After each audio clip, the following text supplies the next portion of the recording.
Hey there, and welcome to another edition of Tuesdays Are for Leaders. These are short videos I want to use to hopefully encourage you and challenge you as a youth leader within Foundation Student Ministry, that we all can together become better, more faithful leaders in the church.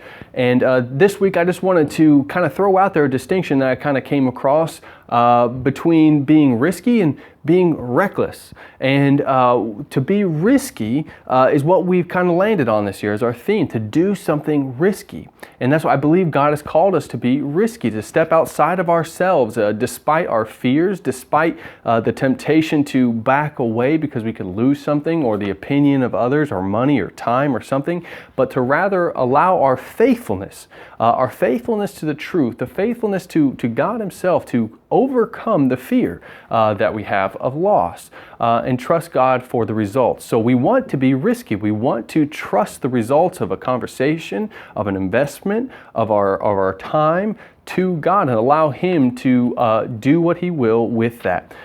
So we want to be risky. We do not want to be reckless. And a reckless thing to do is simply just to show up not knowing what to do, but just begin working, just begin talking, just begin having your way, speaking your opinions without any thought and ultimately without any prayer, asking the Lord where He would like you to be risky at.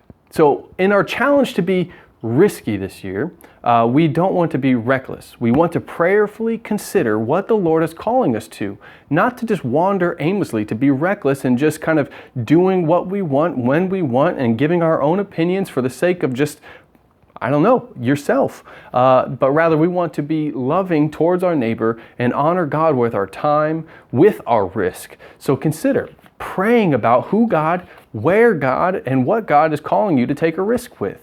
And allow His truth to overcome the fear of loss, because ultimately everything is in His hands, and we trust Him because He's a good God and He loves us. So as youth leaders, let's be risky. Let's invest ourselves into the life of the students God has entrusted to us and trust God for the results, because it's scary and it may not always turn out the way we wanted, but we trust the sovereign Lord, and we'll be risky in that. So thanks for giving me this couple minutes. I hope that we can do something risky and not reckless. See you next week.